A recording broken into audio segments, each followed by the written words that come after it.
नमस्कार दोस्तों, स्वागत है आपका हिंदी नॉलेज शो में। तो दोस्तों, इस समय जापानी मीडिया में भारत को लेकर जय जयकार हो रही है। इसका कारण यह है कि भारत ने न सिर्फ यूरोप में बल्कि पूरी दुनिया में जबरदस्त हाहाकार होने से बचा लिया है। वरना हालात तो कुछ ऐसे होते कि यूरोप के कई देश बैंकरप्ट होते, वहां की जो बड़ी बड़ी और शक्तिशाली कंपनियां हैं वो दिवालिया घोषित होती, और यूरोप की जो जनता है जो एक लग्जरी लाइफ जीने में यकीन करती है वो कंगाल हो जाती। और इसीलिए जापानी मीडिया ने तो ये शब्द यूज किए हैं कि भारतीय प्रधानमंत्री मोदी ने खुद को अंतर्राष्ट्रीय स्तर पर खास करके यूरोप में अपने आप को विलेन घोषित करवाकर पूरी दुनिया को बचा लिया है। लेकिन कैसे और क्यों दुनिया बर्बाद होने वाली थी और भारत ने कैसे चुपचाप तरीके से सबको बचा लिया, चलिए मैं आपको सारी चीजें बहुत ही विस्तार से बताता हूं। तो दोस्तों, आप में से कई लोग निक्केई एशिया के बारे में तो जानते ही होंगे। दरअसल ये जापान की एक बहुत ही प्रतिष्ठित न्यूज मीडिया एजेंसी है, और न सिर्फ जापान की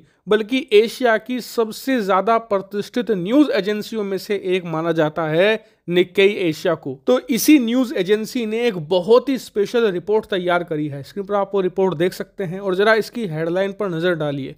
पहली हेडलाइन ये कहती है कि how India's Modi help save the West by buying Russian oil, यानी कि कैसे भारत और पीएम मोदी ने पश्चिमी देशों की मदद करी रूसी कच्चा तेल खरीद कर। लेकिन इसके नीचे जो दूसरी लाइन है वो तो बहुत ही ज्यादा स्पेशल है। निक्केई एशिया दूसरी लाइन में कहता है कि वर्ल्ड में have face economic crisis without India playing role of villain, यानी कि अगर भारत विलेन यानी कि खलनायक का रोल अदा नहीं करता और रूस से कच्चा तेल लेना बंद कर देता पश्चिमी देशों के डर से, तो पूरी दुनिया एक आर्थिक संकट का सामना करती, वो भी बहुत ज्यादा भयानक आर्थिक संकट। और इसका कारण निक्केई एशिया ने यह दिया है कि जब रूस के कच्चे तेल को खरीदने पर बैन लगा दिया गया था ना, तो उसके बाद मार्केट के अंदर तेल की कमी होने लगी थी, जिससे कि अरब देशों को मोटा मुनाफा हो रहा था, क्योंकि इनका तेल लगातार महंगा होता चला गया था। आपको याद होगा कि एक टाइम पर आकर तो कच्चा तेल 115-120 डॉलर पर बैरल चला गया था,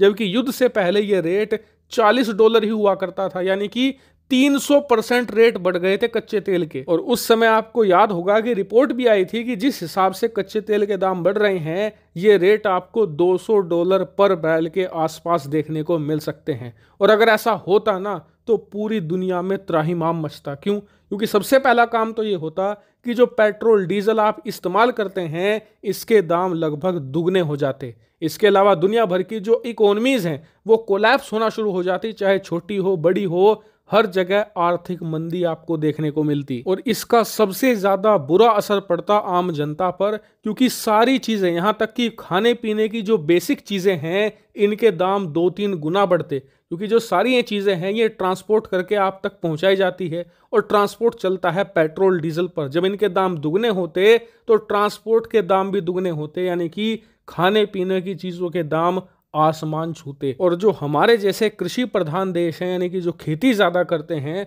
वो तो किसी तरीके से इस संकट से शायद निकल भी आते, लेकिन दुनिया भर के ज्यादातर मुल्क ऐसे गहरे अंधकार में जाते जहां से निकलने में कई दशक लग जाते। लेकिन ऐसा नहीं हो पाया। इसके पीछे निक्केई एशिया ने 2 बड़े कारण दिए हैं। पहला है भारत। दरअसल भारत ने रूसी तेल का फ्लो मार्केट में बनाए रखा। हम लगातार रूस से कच्चा तेल खरीदते, उसे रिफाइन करके उससे अलग अलग प्रोडक्ट निकालते, जैसे कि पेट्रोल डीजल, और उसे हम भारी मात्रा में यूरोपियन देशों के साथ साथ दुनिया के तमाम देशों को बेच रहे थे। इससे बिल्कुल हमें थोड़ा फायदा हो रहा था, लेकिन हमसे ज्यादा फायदा हो रहा था यूरोपियन देशों को, क्योंकि अगर वो हमसे ये रिफाइन ऑयल नहीं खरीदते तो उन्हें सऊदी से, इसके अलावा तमाम अरब देशों से दुगने तिगने दाम पर कच्चा तेल खरीदना पड़ता, और इससे इन देशों की अर्थव्यवस्थाओं की कमर टूट जाती। ऐसे में भारत ने जो कच्चे तेल का फ्लो बनाए रखा मार्केट में, उससे दाम कंट्रोल में रहे। और अब तो हालात ये हैं कि एक टाइम पर जो $120 पर बैरल हुआ करता था रेट, अब वो घटकर 70-80 पर आ चुका है, क्योंकि भारत रूसी तेल को अब बहुत ही ज्यादा बड़े लेवल पर खरीदकर दुनिया के अलग अलग देशों को एक्सपोर्ट कर रहा है, अपने आप भी फायदा कमा रहा है और दूसरे देशों का भी फायदा करवा रहा है। तो पहला कारण तो हो गया ये। दूसरा बड़ा कारण है चीन। दरअसल चीन भले ही रूसी कच्चे तेल को खरीदकर दूसरे देशों को नहीं बेच रहा, लेकिन ये इस तेल का खुद इस्तेमाल करके दुनिया का बड़ा फायदा करवा रहे हैं। इसका कारण ये है कि चीन दुनिया का दूसरा सबसे बड़ा कच्चे तेल का खपत करने वाला देश है। अब मान लीजिए ये रूस से कच्चा तेल खरीदना बंद कर दें और अरब देशों से सारा तेल खरीदना शुरू कर दें, तो इससे मार्केट में और ज्यादा कमी हो जाएगी तेल की और उसके दाम बढ़ने लगेंगे। लेकिन अच्छी बात यह रही कि चीन ने भारत की तरह ही पश्चिमी देशों के प्रतिबंधों को दरकिनार किया और ये रूस से और ज्यादा तेल खरीदने लगे और इन्होंने अरब देशों से तेल खरीदना कम कर दिया, जिससे कि जो अंतर्राष्ट्रीय तेल मार्केट है वहां पर तेल की कमी नहीं हो पाई। और क्योंकि तेल वहां पर भरपूर था, इसीलिए जो कच्चे तेल के दाम थे वो भी कंट्रोल में रहे।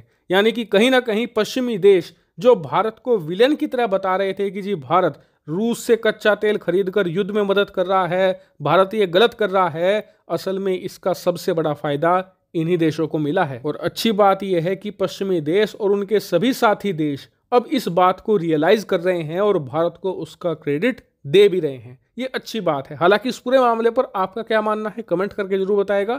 Thank you very much for watching video.